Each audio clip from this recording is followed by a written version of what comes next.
Hola a todos, bienvenidos al mundo de Joshua. Hoy os voy a hablar de un modelo francés muy popular de finales de los 90, que es el Citroën Saxo 16 válvulas, el VTS. Y según un artículo de la prestigiosa Top Gear, opina lo siguiente: uno de los puntos fuertes que ofrecía el Citroën Saxo VTS, el 16 válvulas, era ofrecer un vehículo con buenas prestaciones, una línea atractiva y deportiva, a un precio ajustado, el cual proporcionaría mucha diversión, además de tener un mantenimiento bajo y barato de realizar. De hecho, siendo un poco mañoso, lo podíamos realizar uno mismo. En mi caso particular, pues me ocupé yo de la rehabilitación mecánica y estética del vehículo. Hubo una producción inicial del 16 válvulas que compartía centralita con los coches que eran derivados de la Copa Saxo. Esta centralita, fabricada por Magneti Marelli, con una preparación bastante sencilla, podía ofrecer 142 caballos. Una cifra muy buena teniendo en cuenta la cilindrada de su motor 1,6 litros aspirado y su reducido peso. De serie, el Saxo 16 monta un motor 1,6 litros con sistema multiválvulas, 4 válvulas por cilindro, doble árbol de levas en cabeza, accionado por correa dentada, y rendía una potencia de 120 caballos con un par motor de 145 Nm, proporcionando unas cifras de aceleración y velocidad punta muy buena, haciendo el 0 a 100 en 7,7 segundos y con una punta de 205 km por hora. Su conocido motor TU5J4 o NFX es una mecánica muy fiable, la cual no suele dar ningún problema, exceptuando rezumes de aceite por el sello de la tapa de levas o fallo de bobinas o algún sensor o sondas lambda. El sistema de alimentación de combustible está dado por una inyección indirecta multipunto y la gestión electrónica en el caso de los primeros era una electrónica analógica del fabricante Magneti Marelli. En la segunda fase, durante el primer año, todavía montaba la misma mencionada, pero próximamente fue reemplazada por una electrónica digital. Sí es cierto que este modelo era el más gastón de todos, con un consumo medio de 8,1 litros cada 100 kilómetros, y quizás el Saxo VTS más equilibrado por potencia y consumo sea el fase 2, el 1,6 litros de 8 válvulas y 100 caballos de potencia, con código motor NFT, el cual solo se comercializó, como dije antes, en la segunda fase. También hubo un 1,6 litros de 8 válvulas que rendía una potencia de 90 caballos, y dicha motorización se montó en la primera fase y en la segunda fase durante el primer año de lanzamiento de la segunda fase. También había un VTS de 1,4 litros y 75 caballos de potencia, el cual, además de distinguirse del VTS de 90, 100 y 120 caballos por su motor, en este caso el eje trasero montaba frenos de tambor y era el hermano del 106 Sport, que montaba exactamente el mismo motor.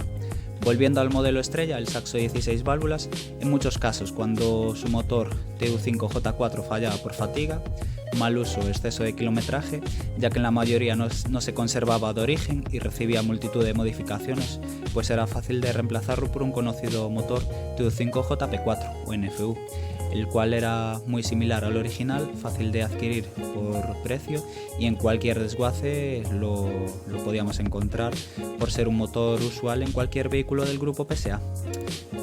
Otro también muy empleado, sobre todo en vehículos de competición, o sea, en Citroën Saxo de competición, era el TU5JP4S o NFS, que montaba su sucesor, el Citroën C2 VTS, y el cual cuenta con una cifra de potencia superior, 125 caballos, y permitía multitud de preparaciones, como he mencionado. El sistema de transmisión lo compone una caja de cambios manual de 5 relaciones, denominada MA, la cual tiene una relación deportiva y equilibrada, ya que entre marchas casi no cae de vueltas el motor. Sí solían ser delicadas estas cajas de cambios, en caso de vehículos preparados. Y ya me encontré con casos en los que la corona del grupo diferencial se separaba de su núcleo. Y algo más habitual es el sincronismo de la marcha atrás, el cual no entra siempre que accionamos la marcha atrás. Es necesario mover el vehículo hacia adelante, volverlo a detener y finalmente conseguimos insertar la marcha atrás, aunque esto sucede en la mayoría de vehículos del grupo PSA que he probado. El tren delantero está compuesto por un sistema de suspensión convencional MacPherson, el cual cuenta con barra estabilizadora de mayor grosor que las demás versiones, y las suspensiones de serie no están a la altura de sus prestaciones, siendo recomendable reemplazarlos por unos amortiguadores como por ejemplo unos prestigiosos Blindstein, unos V8. Lo mismo sucedía con la frenada delantera, la cual se queda escasa para dicho rendimiento, y te encontrarás con la dificultad para detenerlo al ir fuerte y tomar una curva pronunciada. Cuenta con un equipo de frenos de disco ventilados de 247 milímetros de diámetro y pinzas de un solo émbolo. Solían ser reemplazados por unos frenos de 206 XS, que monta unos discos de 266 milímetros. Y unas pinzas con mayor mordiente, sin necesidad de aumentar el tamaño de la llanta. O incluso se solían también reemplazar por unos discos de 283 milímetros con pinzas Brembo de 4 pistones, procedentes de un Peugeot 406 V6. Este equipo es muy usual en saxos utilizados en rallies. Y es necesario para el montaje de estos frenos reemplazar las llantas por unas llantas mínimo de 15 pulgadas. Este vehículo, al no disponer de cuna, la cremallera de dirección no va en la parte inferior como sucede con la mayoría de vehículos. En el caso del Citroën Saxo, la monta en un punto más elevado y cuenta con asistencia electrohidráulica, un sistema que no suele fallar.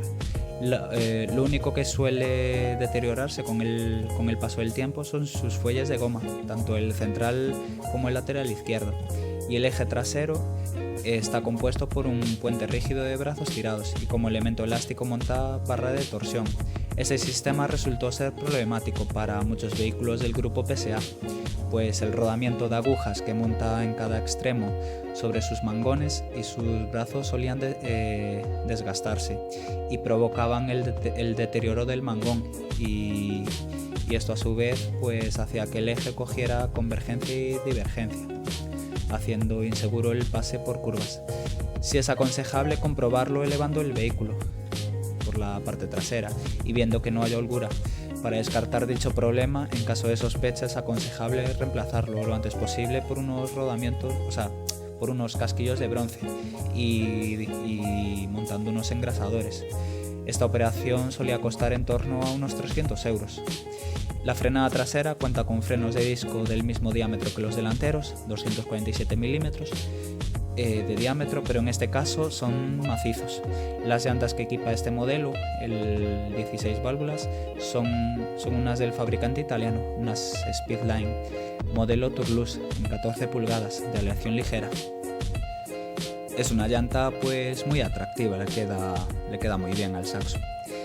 El tamaño del Citroën Saxo es de 3,73 metros de longitud, 1,62 metros de ancho y tiene una altura de 1,36 metros.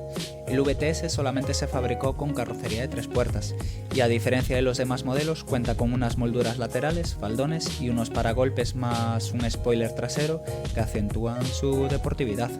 Gracias a este body kit tiene una imagen muy atractiva. El único problema que solía tener estas molduras es que con el paso de los años la cola que fija la grapa metálica a las molduras se despega. La solución está en volver a fijar las piezas metálicas a las molduras con Sikaflex y montar grapas nuevas. Referente al interior del Citroën Saxo, cuenta con 5 plazas, aunque las plazas traseras serán incómodas para viajar 3 adultos, dado su justo espacio. El respaldo trasero, a diferencia del Fase 1, cuenta con reposacabezas regulables en altura. En el Fase 1 pues serán fijos, aunque sus asientos no resultan también muy cómodos para largos viajes. Las últimas versiones del VT se montaba airbags en los respaldos de los asientos delanteros y el cuadro con esferas en blanco, en el caso de los Fase 2, aumenta su imagen de deportividad y además cuenta con un medidor de temperatura del aceite, además de otros niveles. El salpicadero es sencillo pero bien organizado, teniendo control de todos sus mandos y no suele haber ruidos desagradables al circular ni grillos a pesar de su sencillez, y cuenta con una pequeña guantera, los modelos que no llevan airbag para el acompañante. Su equipamiento de serie está compuesto por elevalunas eléctricos, dirección asistida, espejos eléctricos y térmicos, cierre centralizado, equipo de sonido con 4 altavoces y como opción está el aire acondicionado. Referente a la capacidad del maletero, pues tiene una capacidad de 280 litros que permite cargar algo de equipaje como un par de maletas. Los paneles de puertas disponen de huecos para guardar objetos. En las plazas traseras sucede lo mismo. Los respaldos también disponen de bolsillos portaobjetos. Y en la parte inferior del asiento del acompañante dispone de una bandeja para guardar la documentación, por ejemplo. Además de la pequeña guantera en la plaza del acompañante, cuya tapa dispone de posavasos. Pero no es muy aconsejable dejar una bebida si circulamos por un terreno bacheado de curvas, ya que se nos caerá todo. Al lado de la palanca de cambios también dispone de otro hueco portaobjetos. Después de analizar este tema a fondo, pues veo que el fabricante francés le dio mucha importancia a los accesos para guardar objetos. El Citroën Saxo VTS tiene un interior sencillo pero acogedor. El Citroën Saxo se presentó en el Salón de Ginebra en 1992 como sustituto o sucesor del conocido Citroën AX y se fabricó en Francia y en Portugal. Y en 1996 se lanzó al mercado la primera fase, la cual tenía una línea frontal más cuadrada. Tenía un hermano que era el Peugeot 106, del cual compartía la plataforma, mecánica y demás elementos que conforman el vehículo. Y en el año 1999 el Saxo fue reestilizado, cuyo cambio principal afectó al frontal, pequeños detalles en la parte posterior y en el interior. Y en el año 2003 dejó de comercializarse. El Citroën Saxo cuenta con una versión homologada para rallies en la categoría Kit Car y este modelo sirvió de base para luego homologarse en la categoría Super 1600. En el Campeonato del Mundo de Rallies Junior obtuvo 2 títulos en 2001, uno de ellos con el famoso piloto campeón del mundo Sébastien Loeb, lo cual dejaría un legado. Multitud de pilotos a nivel Europa, España y Galicia disputaron con este vehículo en alguna prueba de rallies y todavía se sigue armando para esta finalidad. Dado su relación de peso-potencia, multitud de posibilidades de preparaciones y fiabilidad, es un vehículo de competición para iniciarse muy a tener en cuenta. Desde hace unos años la cantidad de Saxos VTS que queda es limitada, convirtiéndose en un coche mucho menos visto que hace una década, por ejemplo. Las unidades que se ven son coches en su mayoría modificados tanto dinámica como mecánicamente.